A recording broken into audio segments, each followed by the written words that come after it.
Andy, thanks for doing this, mate. First of all, how did your move to Newcastle United come about? It's came out of the blue, to be fair. I just got a message from Russell Osmond at the time. He was a manager, took over from Dennis Smith.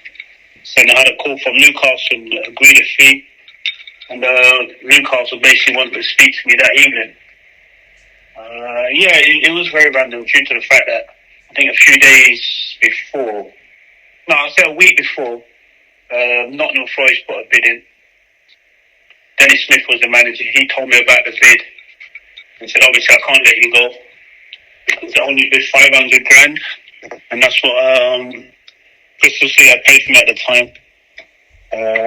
And then in that same week, Dennis got sacked. So the Newcastle one was very, very random in the end. Was it easy to fit into the team so late in the season? For me, yeah, it was very easy. I've always said it, and I maintain it, because the hard work had already been done by the team. I didn't play straight away. I think they played Swindon away. Yeah, Swindon away. I came on sub, played my debut. And then the following game, it was a home game, I can't remember who it was against. Kevin put me in the team straight away. Mm-hmm. And I was surprised, to be fair, because the team was doing so well. So I was very surprised to get in the team straight away. What was your first impressions of Kevin Keegan and Terry McDermott? Polar opposites. You know, Terry's a special man. I've said this many times about Terry. Terry's the life and soul of the party. You know, Terry's always bubbly, always keeps you laughing, joking. You know, half the time you can't take Terry serious, you know, because he's that kind of character. Very good in the dressing room, very good as an individual. I mean, I love spending time around him because just his energy. And Kevin's different. I think everyone knows Kevin's very up and down. You know, I think with Kevin, when things are going well, Kevin's unbelievable. When things are not going too well, Kevin's so-so. I think being a Newcastle manager, I think there's many times when Kevin's resigned or walked out and come back a few days later or whatever it may be. He's a very emotional manager. But in saying that, he's an emotional person. The Leicester City game is a game we all remember from the promotion season. Wonderful day, sunny day, and Newcastle, you know, presented with the championship trophy. What were your memories of that particular day? I enjoyed the day. I know it was a great winning day. I think, was it 7-1, was it? 7-1, 6-0 up at half time with you getting a hat-trick alongside Gavin Peacock. Yeah, it was. I enjoyed the day, but I've always, and I will always maintain, because the guys have already done the hard work. And I think to finish on such a high like that, to win the last game of the season, beat the Leicester, you know you're getting promoted to the Premier League. You know, it was a proper fun day out. It was a fun day, and I said getting the goals and winning the game, you know, that makes it even special. Back in the Premier League, the following season, in 1993, you had a fallout with Kevin Keegan. What happened? What happened?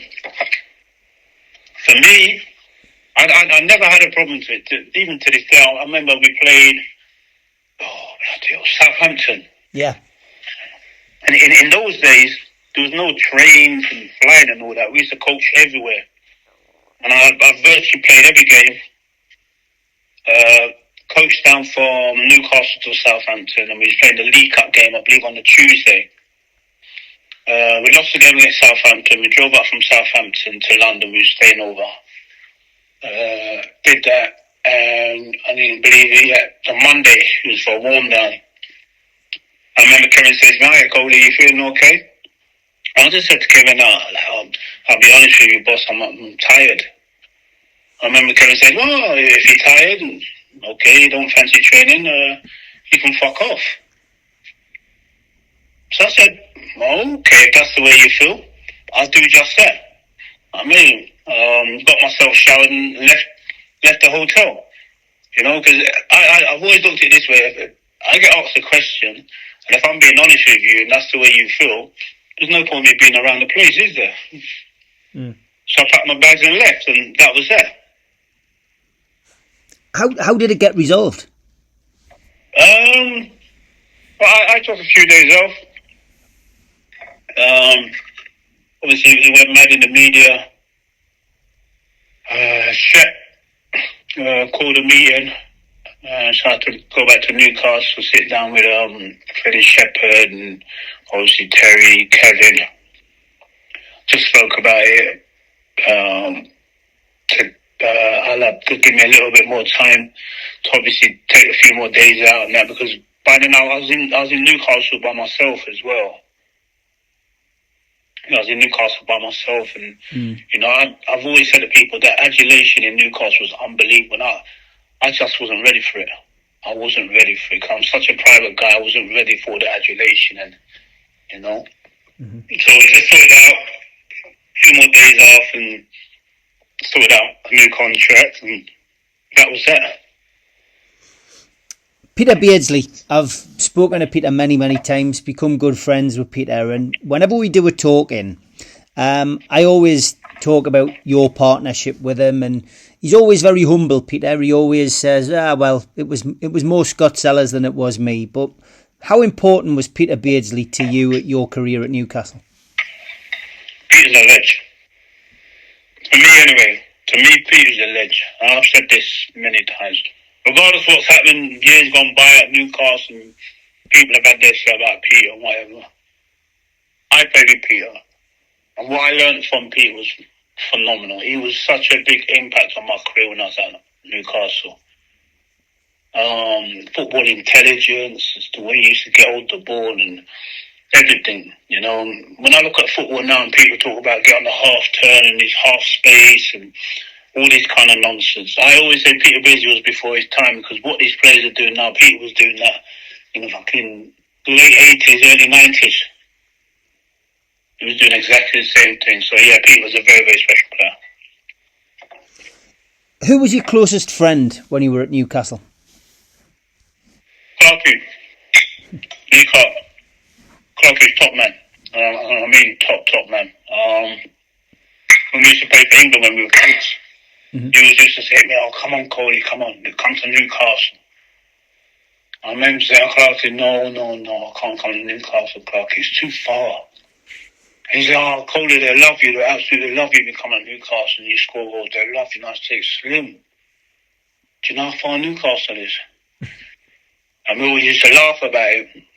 And then obviously when Kevin come in for me, and I spoke to Clarkie.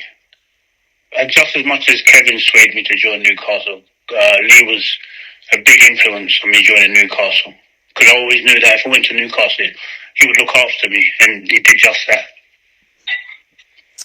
You were only there a short time, but you did break a long-standing record at St James's Park, and that was the most goals in one season, which was a record held by the late, great Hughie Gallagher. What was it like to break that record? I was there as a supporter, and I just remember the noise, and that noise has only ever been eclipsed, I would say, probably 2 more times, and one of those times was Alan Shearer's testimonial, and I think probably the other time was the Barcelona match when Newcastle won 3-2 and Tino got his hat-trick. But what was it like for you personally breaking that record? I'm going to be very, very honest with you. Because I'm not anal about any of those kind of things. When I've done it and everyone was saying to me, you broke Hughie Gallagher's record, I was like, records are there kind of like to be broken. Very nice. But I've never been driven by those things. Never ever been driven by breaking records or setting a new record or whatever. Because records are there to be broken. You know, I was very, very proud that I achieved something very special to Newcastle United, because what people used to say to me obviously about Hughie Gallagher as a player and the goals he used to score was phenomenal. Now, ultimately, for me to be putting that same kind of breath as breaking his records or getting the kind of goals that he got, I looked at it, that's my job. And I've always tried to play football with everything I have and try and make the fans leave the stadium with a smile on their face. So to achieve it, was very, very special. But like I said, because I'm not an anal individual, as soon as I've done it, I moved on and straight away it's over my head and onto the next game. What was your best goal at Newcastle United? Oh, bloody hell, what was my best one?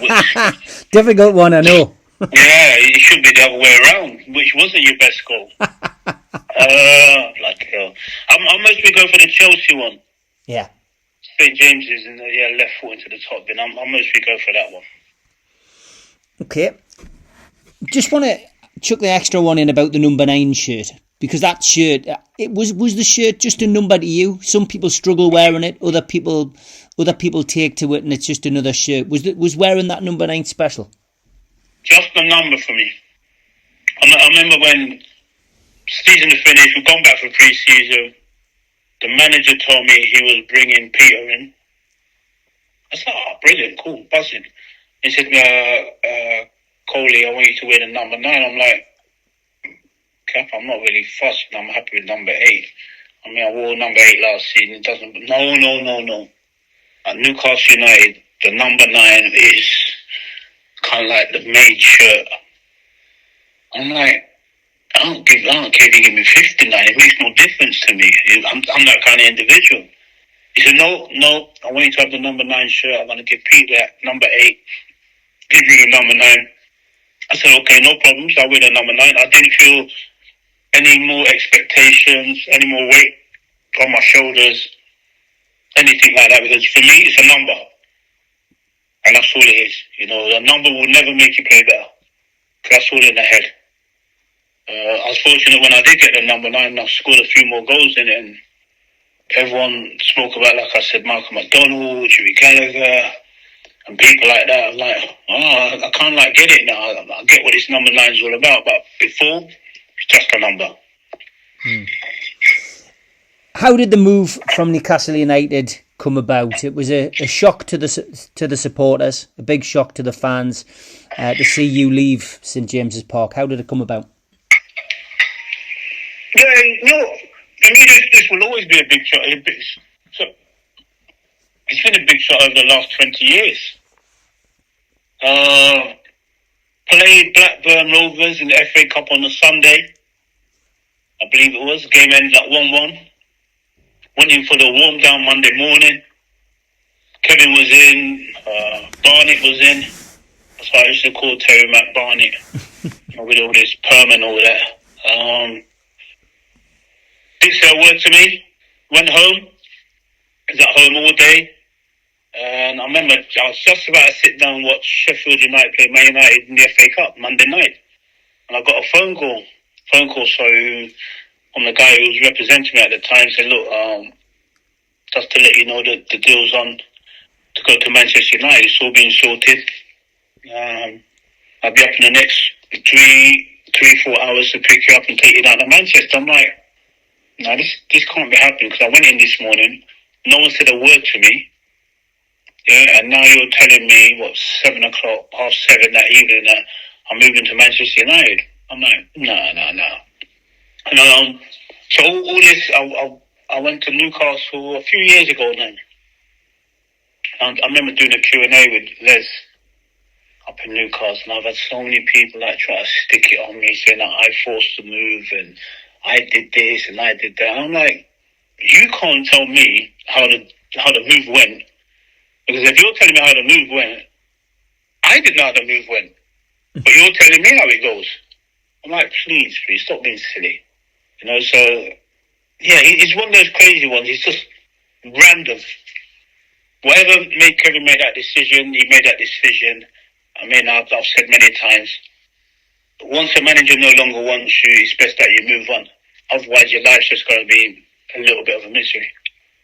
I mean, talking to you now, it almost feels, because I asked the question a couple of minutes ago about the fallout with Kevin in '93, it almost feels as if there was perhaps something there always in the back of his mind. You know, I might sell this kid one day. Maybe it was that. Who knows?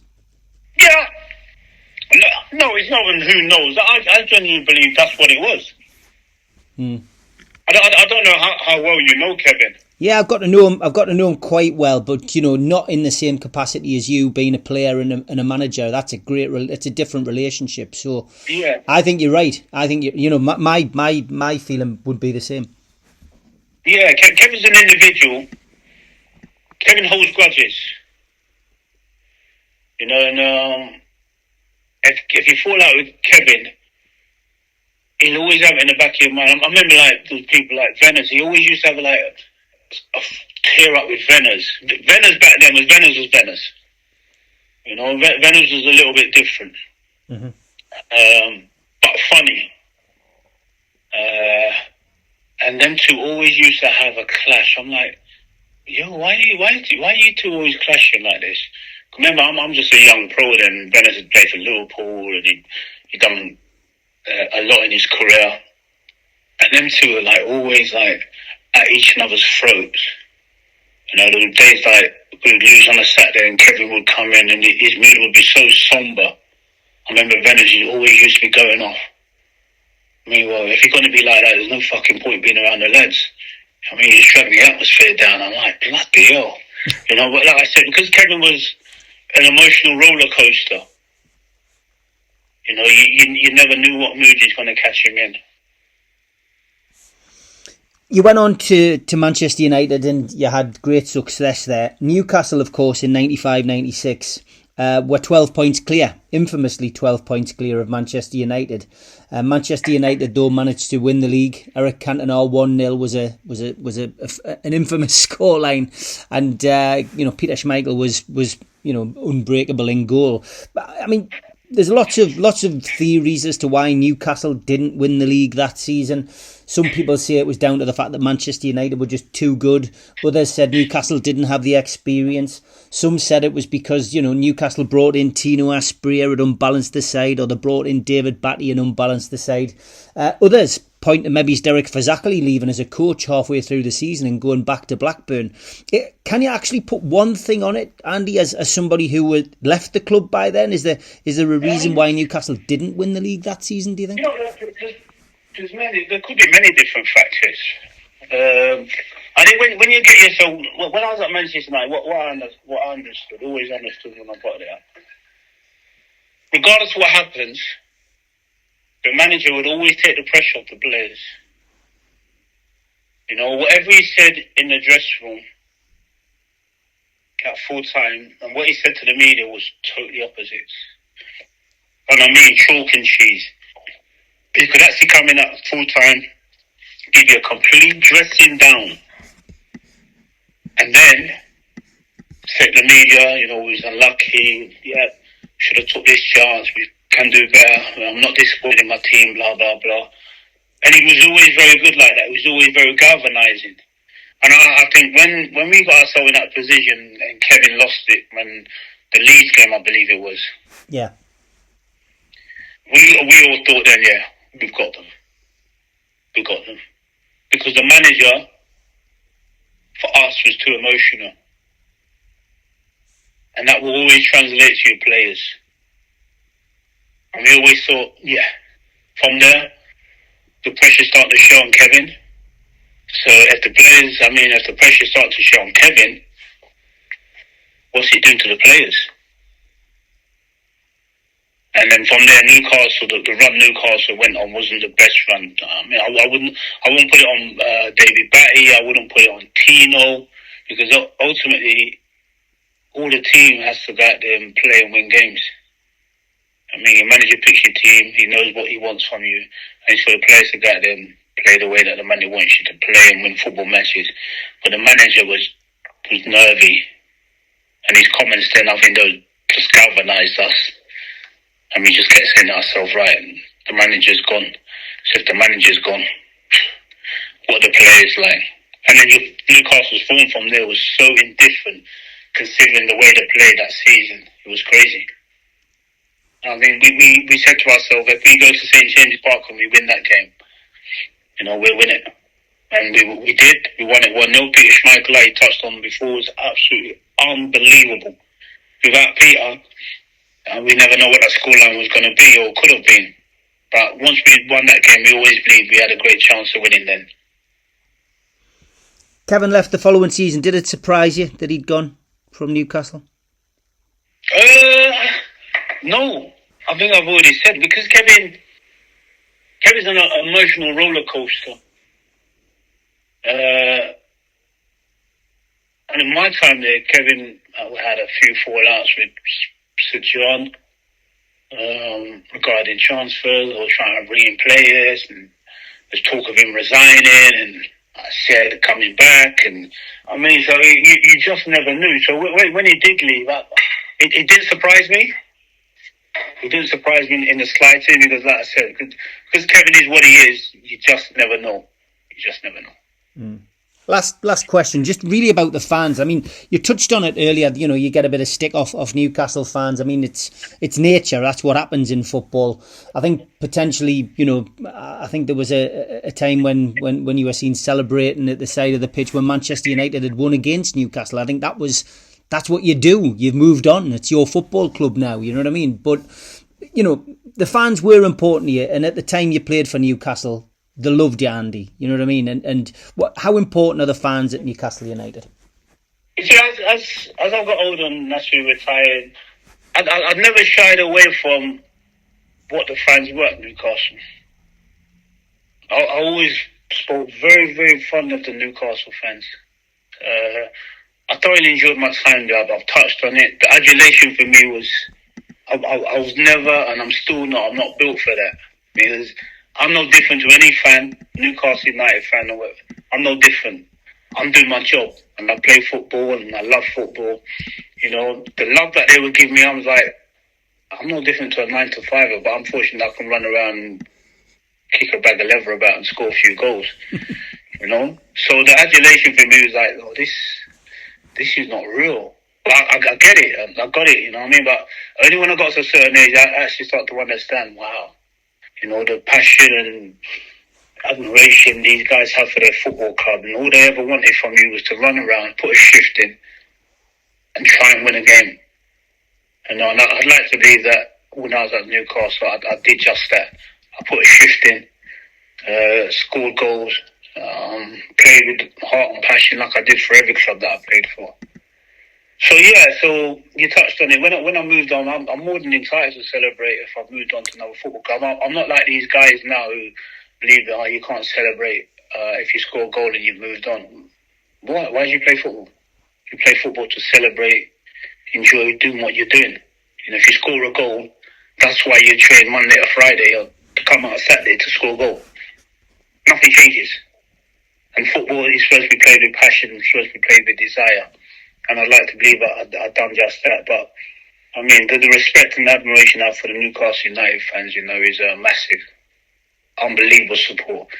And I've said many times, you know, when it comes to playing at St. James's Park, bloody hell, 5-3, they turn the wind machine on. And then the noise from the crowd was crazy, absolutely crazy. Yeah, thoroughly enjoyed it. Andy Cole, thanks very much for your time. No problem. Thank you very much.